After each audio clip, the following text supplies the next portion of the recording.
Je suis Fidèle Goulizia, journaliste, reporter de profession. Je suis également écrivain. Et ce qui me passionnait depuis l'enfance, c'est le journalisme.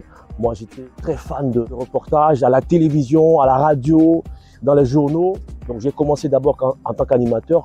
Et puis, à l'époque, je me rappelle, j'étais payé à 30 000 francs CFA. C'était autour de 50 euros. Donc, l'idée, vraiment, c'était la passion. Avec un 2A en droit international, on me voyait comme magistrat ou avocat. C'était plus prestigieux. Mais moi, j'avais accepté de suivre ma passion, c'est-à-dire le journalisme. Et j'ai eu une opportunité d'entrer dans une agence de presse qui est sur le modèle de l'AFP, l'agence France Presse, et qui est dirigée par quelqu'un qui a le feeling de l'AFP et qui nous apprend justement les règles de journaliste agencier. Je pars au Bénin et mon aventure internationale commence là au Bénin. Je suis correspondant de l'agence Alerte Info à Cotonou et je couvre la première fois en 2010 l'élection présidentielle avec le président Faure Gnassingbé qui a son deuxième mandat. Donc l'aventure commence, mais elle va se terminer 6 mois après parce que j'ai plus envie de faire de l'agence. Je démissionne. Pendant 6 mois, je reste au Bénin parce que j'ai envie de faire la télévision. À cette époque-là, c'est LC2 Télévision qui fait le carton. Donc, mon idée, c'est de faire la télévision, d'apprendre la télévision à une grande école comme celle de LC2 Télévision. C'est un contact, c'est qui va me faire entrer à LC2. Patrice, lui, qui est correspondant au Bénin du journal Le Monde. Alors, il détecte en moi quelques aptitudes parce que je lui présente mes reportages. Il me dit, tiens, jeune homme, viens chez moi. Nous allons essayer de travailler ton écriture journalistique. Et c'est comme ça, au bout de 1 mois, moi, je rentre à LC2 Télévision. Et c'est le plus beau moment de ma vie parce que je rencontre là des gens exceptionnels. Je rencontre quelqu'un qui s'appelle Steve Ondio, qui sera plus tard à Abidjan mon responsable au niveau d'une chaîne dédiée à l'Afrique. Il y a tellement de souvenirs qui foisonnent. La couverture de l'élection présidentielle au Togo, à Lomé, et ça m'a marqué. Pascal Baudouin, qui est le ministre de l'Intérieur du président Faure Gnassingbé à l'époque, convoque tous les journalistes pour annoncer les résultats. Après, il y a 2 faits qui m'ont marqué personnellement. Ce voyage en Guinée équatoriale qu'on présente comme une dictature. J'arrive en 2016 pour couvrir l'élection présidentielle. Je vois un pays avec des infrastructures exceptionnelles. Je me dis, mais attention, le rapport qu'on a toujours fait en démocratie et développement, il faut revoir. Parce que finalement, ce que je vois de la Guinée équatoriale est exceptionnellement merveilleux. Ensuite, c'est ce forum mondial des femmes parlementaires à Abu Dhabi, aux Émirats Arabes Unis, en décembre 2016.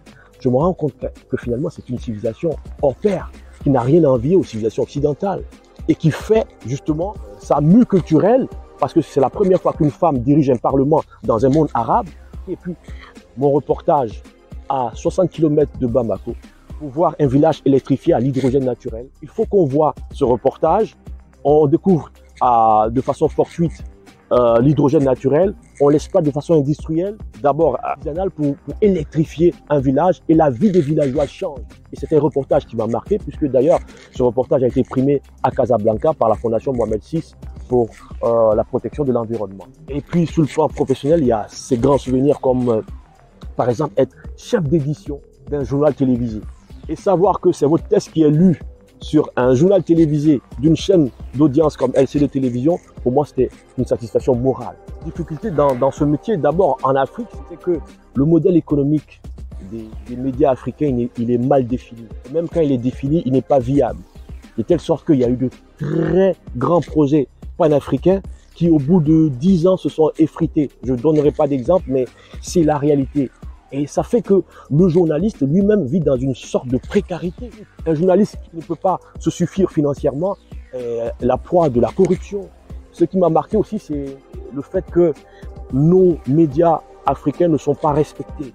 C'est-à-dire que dans un palais présidentiel africain, par exemple, le responsable de la communication va privilégier, par exemple, un journaliste venu de Paris pour couvrir une manifestation, alors que le président doit parler. Si c'est un président sénégalais, il faut qu'il parle aux Sénégalais. D'abord, si le président ivoirien doit parler, c'est pas dans Paris Match qu'il doit parler, c'est aux Ivoiriens qu'il doit parler. Donc, mes mauvais souvenirs, c'est surtout ça. Le journalisme m'a tout apporté. Ce que je voulais faire de ma vie, rencontrer des personnes simples et transmettre justement la voix des personnes vers des canaux où les gens pouvaient regarder, où les gens pouvaient comprendre la réalité des choses. Aller vers les populations les plus démunies, parler avec ces populations, sentir leurs besoins. et les rapporter fidèlement. Après, le journalisme, il vous permet de rencontrer des personnes que vous n'aurez pas pu rencontrer. Par exemple, immobiliser deux chefs d'État, un ancien, le président Abdoulaye Wade et le président Sassou Nguesso, pendant 2 minutes et poser sa question. Parler à des chefs d'État, parler à des chefs d'institutions, parler à des politiques, mais à des hommes simples aussi. C'était ça la plus grande satisfaction pour moi. Dixit, veni vidi, dixi. La passion de l'écriture, elle naît justement de mon enfance, de mon adolescence, avec mon père qui est instituteur, bibliothécaire et puis inspecteur de l'enseignement primaire. Donc, c'est ça qui est le moteur de l'écriture pour moi. Lorsque je commets en 2019 Tchapalo Tango, l'idée c'est de montrer avec le regard du journaliste, c'est-à-dire la plume du journaliste qui parlait des difficultés inhérentes au métier. Comment un jeune licencié en sociologie entre dans le journalisme juste pour, par exemple, faire face aux frais de grossesse de sa compagne. Voilà comment le personnage principal de mon roman entre dans le journalisme et puis après il est happé par le journalisme parce qu'il a du talent à revendre et à partir de là, il devient une menace pour le pouvoir en place. Donc Tchapalo Tango, c'est vraiment un procès sur la liberté d'expression, la liberté de la presse en Afrique. Par contre, le deuxième roman qui va sortir à l'automne prochain, c'est un roman d'amour, en hommage justement à Besançon et à la ville de Saint-Pétersbourg. C'est l'histoire d'un étudiant ivoirien qui rencontre une byzantine et qui va décider de créer par exemple un café associatif. Je ne suis pas en train de dévoiler tout le roman, pour aider les enfants défavorisés de la ville de Saint-Pétersbourg. Voilà l'esprit du roman. Derrière cette initiative, il y aura beaucoup de difficultés, la double culture, comment faire face justement à l'intégration. Tout ça, ça sera dans le deuxième roman que j'invite tous les abonnés de Dixit, en tout cas à avoir dès fin octobre, certainement en librairie partout où ils seront. Dans le journalisme, il y a une grande figure de la télévision ivoirienne qui est décédée il y a quelques années, c'est Mamadou Ben Soumaro. La verbe oratoire, le charisme de Mamadou Ben Soumaro, Paul Dokuy, qui est une référence en matière de radio en Côte d'Ivoire. Et puis, sur le plan international, Marc Tarsila, excusez-moi, mais mes références sont africaines. Son caractère de grand manager de médias, Marc Tarsila, a inspiré effectivement toute une génération au niveau de TV5 Monde. Et moi, ce sont mes références. Des personnalités comme Alain Foucault nous ont inspirés, c'est-à-dire l'Afrique qui donne de la voix. Pas que l'Afrique où on ne rencontre que misère, guerre civile, non. Une autre Afrique donc, qui sait raconter son histoire. Donc ce sont ces personnages-là qui m'ont inspiré côté journalisme. Puis côté écriture, c'est assurément Romain Gary, prix Goncourt plusieurs fois, journaliste, écrivain et diplomate. J'ai aimé cette symbiose-là, quelqu'un qui n'est pas forcément carriériste. Non, je ne pense pas avoir accompli de grandes choses. Pour moi, j'ai fait ce que je voulais faire. Et quand on est passionné, il ne faut pas attendre la validation des gens. Moi, chaque fois dans mon parcours, j'ai rencontré des personnes qui m'ont soutenu. À Cotonou, c'était Patrice Lui, un Français que je ne connaissais pas. Il y a eu Steve Onjo. C'est avec Steve Onjo que j'ai commencé toutes mes expéditions en Afrique centrale pendant près de 5 ans. Et c'est le même Steve Onjo qui me permet aujourd'hui, qui est le secrétaire général de la Fédération béninoise de football, je lui fais un coucou. C'est le même Steve Onjo qui me permet de rentrer en France. Donc, il y aura toujours des personnes que vous ne connaissez pas, des personnes inattendues qui vous tendront la main.